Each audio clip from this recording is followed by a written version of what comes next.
Hello, friends, and welcome to my YouTube channel. My name is Akash Chopra. Learn CCNP Switch in 20 days. So, the today's topic would be VLANs.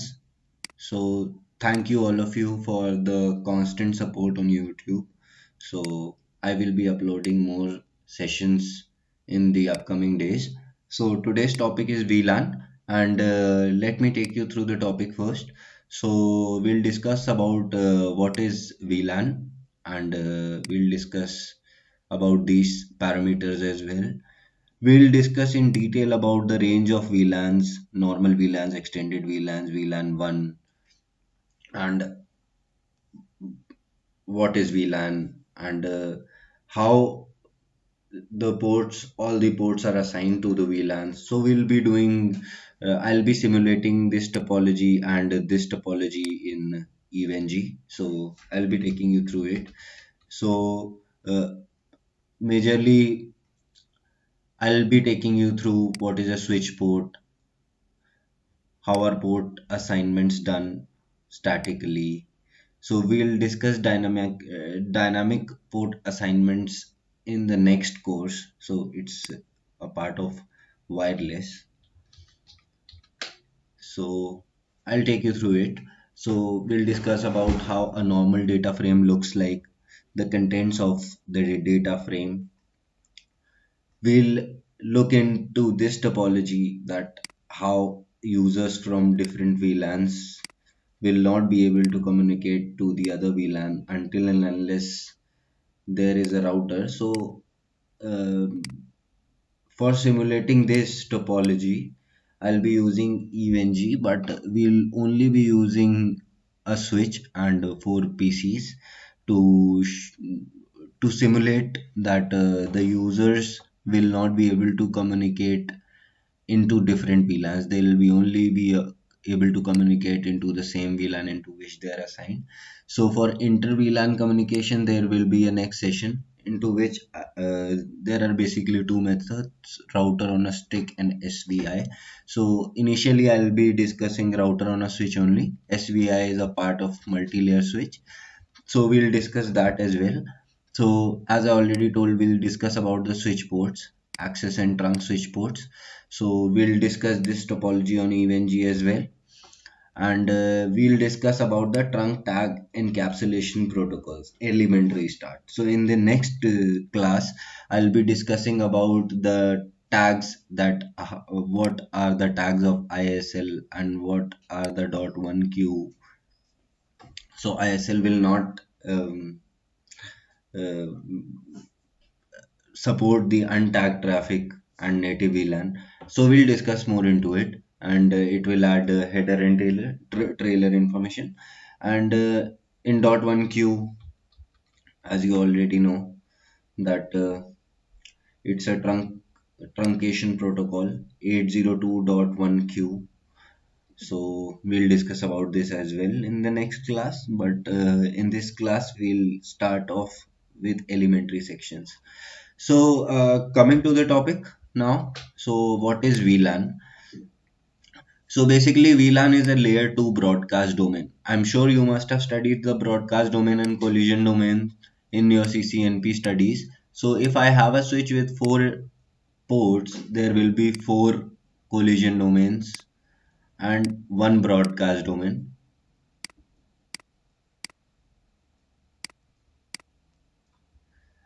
So four collision domains will be here, and one broadcast domain will be here, and in routers the number of ports will be equal to the number of the broadcast domains. So I'm sure you must be familiar about this. So this would be layer 3 broadcast domain, and as it works on the IP, as the router works on the IP address, so it will be a layer 3 broadcast domain. And the VLANs are layer 2 broadcast domain. So they stand for virtual local area network. So as I already told you that in this scenario, the users in one VLAN will be able to communicate in the same VLAN, but not with the users here. So these users will be able to communicate with these. So PC3 will be able to communicate with PC4, and PC1 will be able to communicate with PC2.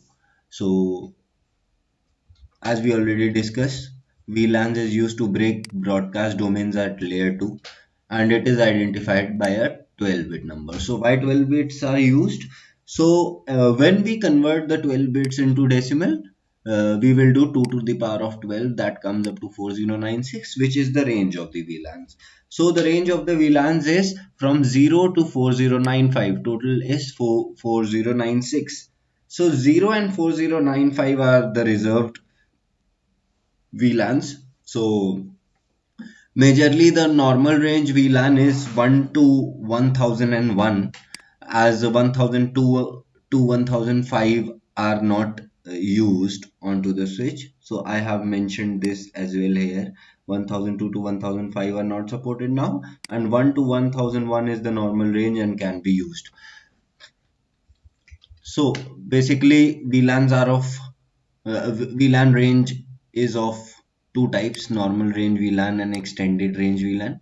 So extended range VLAN are 1006 to 4094. As I already told, 1002 to 1005 are not supported now.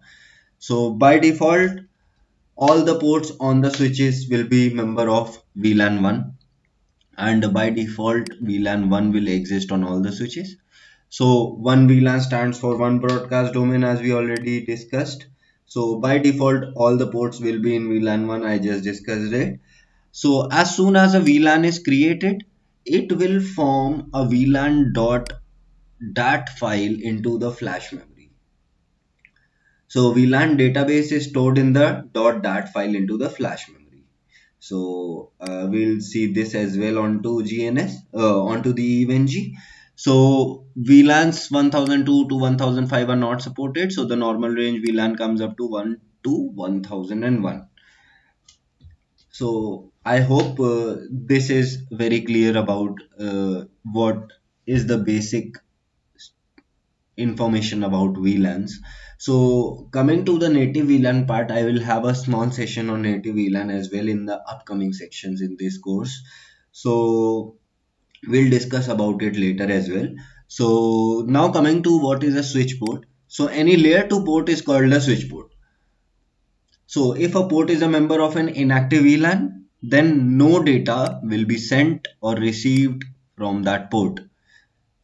So it's like obvious. So if there is a VLAN which is inactive and a port is assigned to it onto this switch, for example, that this is VLAN 1, sorry, VLAN 30, let's suppose, and this user is assigned to VLAN 30. So this will show as inactive, as as the VLAN is inactive and the user is assigned to that inactive VLAN. So one more important thing here is that if a port moves from one VLAN to the another VLAN, not VLAN 1, it should be one VLAN to the another VLAN. So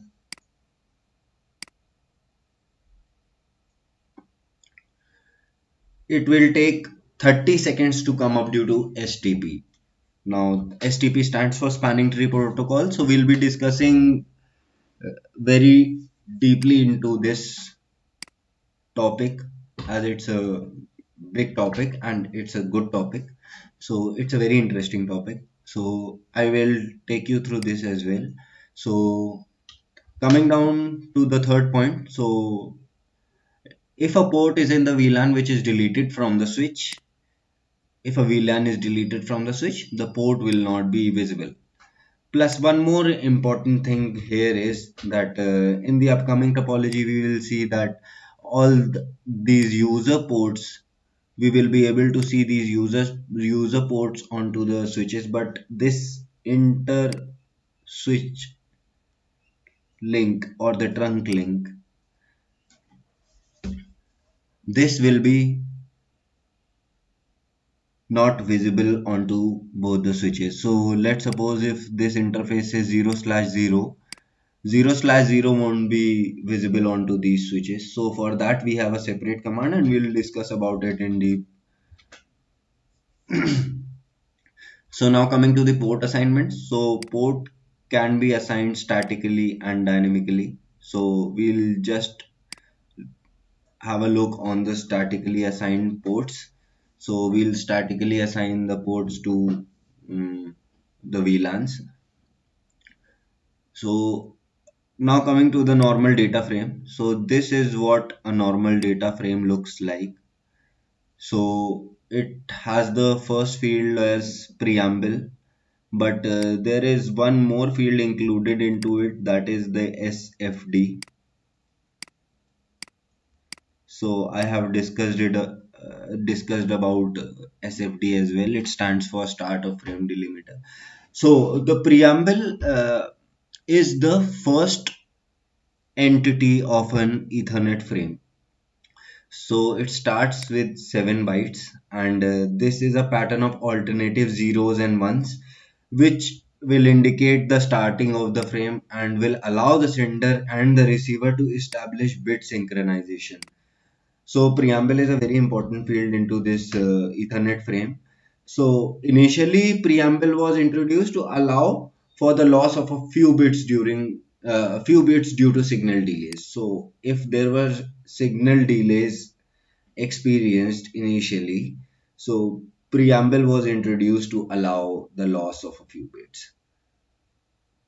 So one more part, it's the part of preamble only. So it's a 1 byte field. So which will have alternate ones and zeros, and last 2 bits will be 1 1. So the SFD will indicate that the upcoming bits are the starting of the frame, which is the destination address. So sometimes the SFD is considered to be a part of preamble. This is the reason in some places the preamble is described as 8 bytes, but originally, if we dive deep into it, we'll come across that preamble is 7 byte and 1 byte is assigned to the SFD. So SFD is start of frame delimiter, as I already discussed. So the DMAC is the destination MAC address. It's a 6 byte field, and the source MAC is SMAC. It is also a 6 byte field, and the type would be the type of the type of code, let's say about it. So it would be 0x0860 in the IP type, and 0x8870 in the ether type. So it's a 2 bytes information. So data is the information which will be greater than 46 bytes. So this information will be always greater than 46 bytes. And FCS is for error detection, and it is of 4 bytes. So all these are the components of the normal data frame. So now coming on to this topology, let me design this topology into EVE-NG, and I'll take you through this topology. So let me start my VM. It will take some time to get started.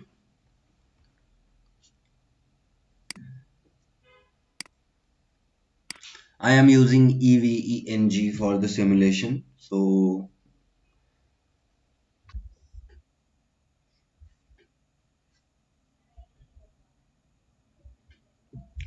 friends, now we are coming to this topology now. So I will just add one more PC onto it.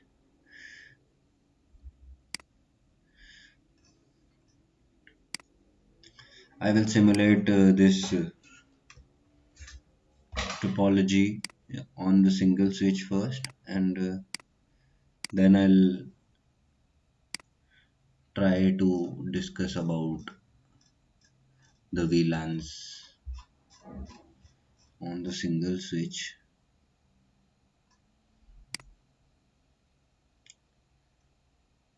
Think should be good.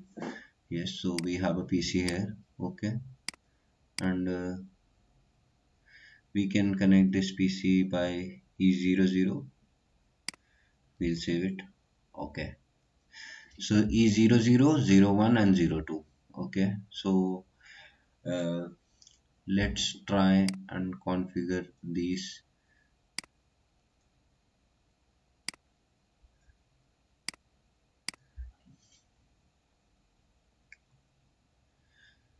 So the PCs and the switches are on now.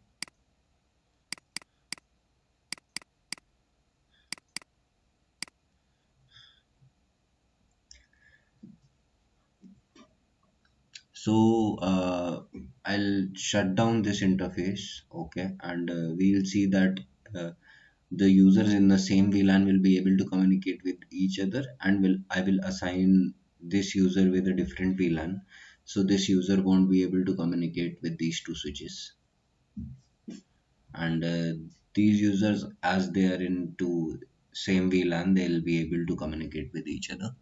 So let's go to the PCs.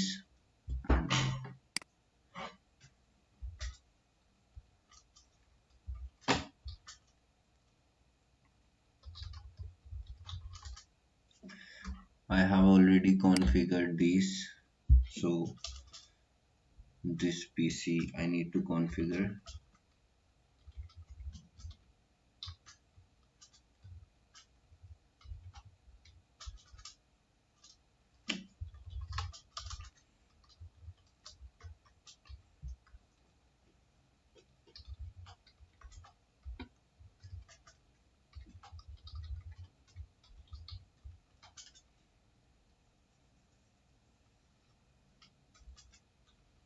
Let's give the IP as 10.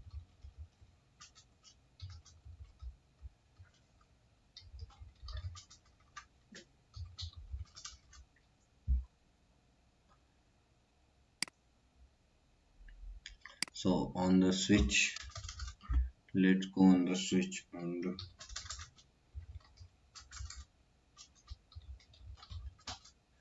so there are two VLANs already made onto these, and Ethernet 1 and Ethernet 0/2 are assigned to VLAN 1 and VLAN 2.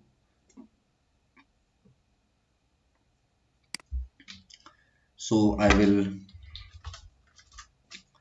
just configure that user into VLAN 10. So interface Ethernet 0/0, switch port mode access, switch port will access VLAN 10.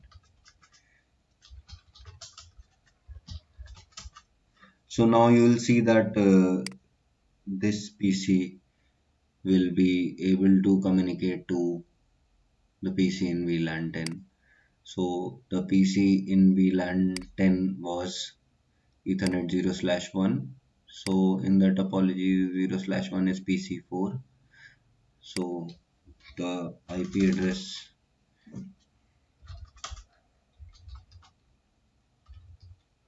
of PC4 is 10.1.1.1. So we'll just do a ping from here onto 10.1.1.1.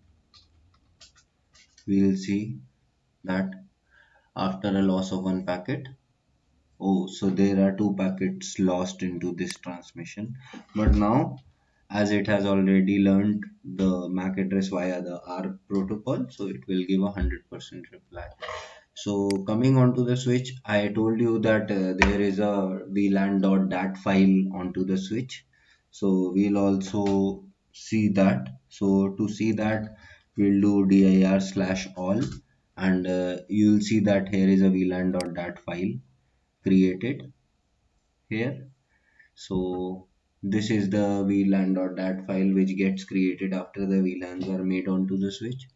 So this would be the information when the users are connected to the same VLAN, they communicate with each other, like these two users were communicating with each other. And coming to the topology now, so we'll also see that Ethernet 1/0 will not be displayed onto this switch. So let's go to that switch.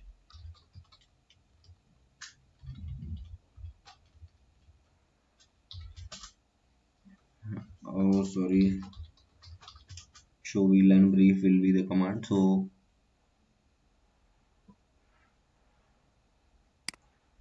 actually this interface is show interface trunk will show you there. So currently there is no trunk form, so it is getting displayed here. Otherwise, when this interface gets assigned onto the trunk uh, switch port, so it will not be displayed here. So it will be assigned to the trunk, and to find the trunk switch interfaces we can do show interfaces trunk, so it will give us the information about the trunk interfaces. So now let me turn on these devices as well, and we'll discuss about that.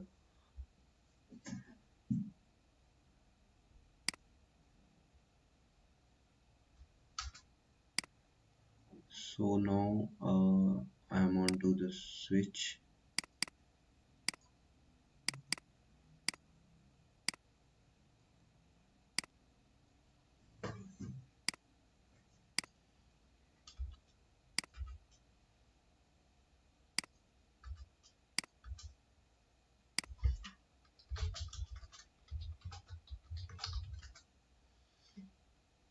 So now you can see that ethernet 1/0 is not here. So as both the switches are connected via trunk link, so by default it is an ISL encapsulation which is there. As you can see in my presentation here, there are two types of trunk encapsulation, ISL and .1q. So let's not dive into them currently. I will take you through that. So now if we do show interfaces trunk, so it will give us the information about these VLANs, that these are the VLANs which are allowed on this particular port. And uh, let's suppose if we remove any VLAN, or if we shut down this particular port, so it will take 30 seconds for these VLANs to come up. And if we shut the port down, you will see that no VLANs will be present here, not even VLAN 1. So after 30 seconds, the uh, ports will take 30 seconds to undergo the STP protocol, and then they come up, allowing the VLANs from the trunk link. So let me show you this as well. So conf t 1/0, I'll do shut, and I'll do no shut.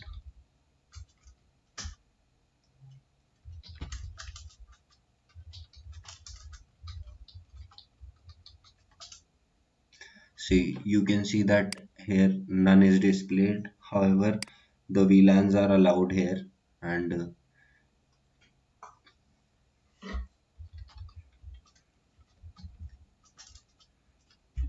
show interfaces switch port gives us the detailed information about the administrative mode is static access, operational mode is static access.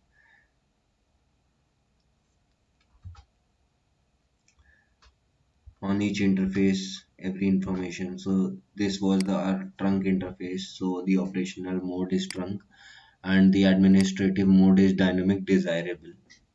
And you can also see that by default the trunking encapsulation is ISL. So we'll change it to .1q. So how can we change the encapsulation to .1q? We'll see that. We'll go on the interface Ethernet 1/0, and we'll do switch port trunk encapsulation as .1q. So this would be all for turning the encapsulation as .1q. So coming down to this switch as well, interface Ethernet 1/0 switch port trunk encapsulation .1q. We are good now. So show interfaces trunk. So it will take 30 seconds, and here we can see the encapsulation type is 802.1q, and in the case of ISL it will look as NISL, like it was here onto this. when I ran this command. So you can see the encapsulation type is NISL. So for turning the encapsulation type as ISL, we can say switch port trunk encapsulation ISL. So that is also an option. So let me check onto these PCs.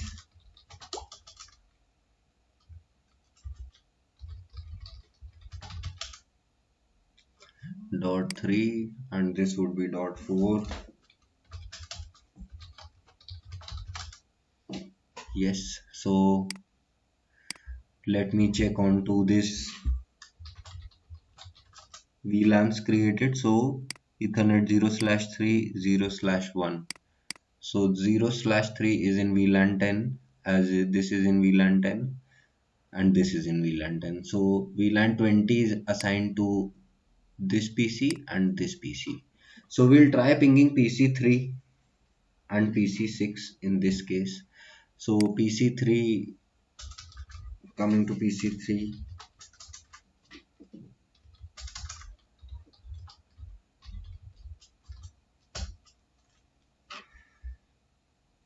you can see that it is able to ping now. So this trunk link is adding a VLAN tag onto the data. So whatever VLAN it will ping, it will add that tag, and the tag will be stripped off when it reaches the switch 2. So based upon that tag, it will send the data to the desired VLAN. Like for example, in this case, we were pinging VLAN 20. So here it will be a data. Let me show you. On this trunk link, there will be a data onto which a tag will be added as VLAN 20, just like this. So this tag will be removed when it comes onto this switch. So only data is here, and based upon that tag, the information is propagated. Like in this case, it was for VLAN 20, so it will be sent to VLAN 20 user. So these are the basically two types of switch ports. So switch port is a port which transmits the data on the basis of layer 2 addresses. There are two types of switch ports. So we already discussed that the access ports will be the ports onto which the users are connected. And I also configured an access port and trunk ports. So in trunk ports, I went through the show interfaces trunk command, which shows us the .1q or the NISL encapsulation. So we can also change the encapsulation as I changed. And here so we have simulated this topology as well as this topology into this topology. So I have added one more user here, and that user will belong to VLAN 10. So this user was able to communicate with VLAN 10 users, right? So this was we discussed in the simulation. So now coming up to the differences. So for the tagging, switches will automatically use some protocols, right? So those protocols are ISL and .1q. So we already discussed the encapsulation type. We changed the encapsulation type from ISL to .1q. So we'll discuss about what is ISL and what is .1q in the next session, but this is just a brief information about what are these things. So ISL will add 30 bytes information to this header normal data frame. So here it will add a header and here it will add a trailer. So the header will be of 26 bytes and the trailer will be of the 4 bytes. So it is a Cisco proprietary and will not support the untagged traffic. So untagged traffic is not supported and the native VLAN is also not supported here, like I have mentioned here. And the MTU size is by default 1500. So adding 30 to MTU size would be 1530 bytes. Similarly, in .1q, it will just add 4 bytes of extra long information in the existing frame. And it is an open standard and will support untagged traffic and native VLAN. And it will not support untagged traffic and native VLAN. So these are the some differences in which this MTU value is 1504 as it adds 4 bytes to the 1500 bytes of MTU. So I hope this session would be useful, and I hope that I have made things clear onto this session. So if you come across any challenges, you can ping me on my WhatsApp number. I will share my WhatsApp number in the description as well. So you can directly ping me there. So I can discuss it with you all. So thank you so much for listening to my session. Happy learning and stay safe, everyone. Thank you.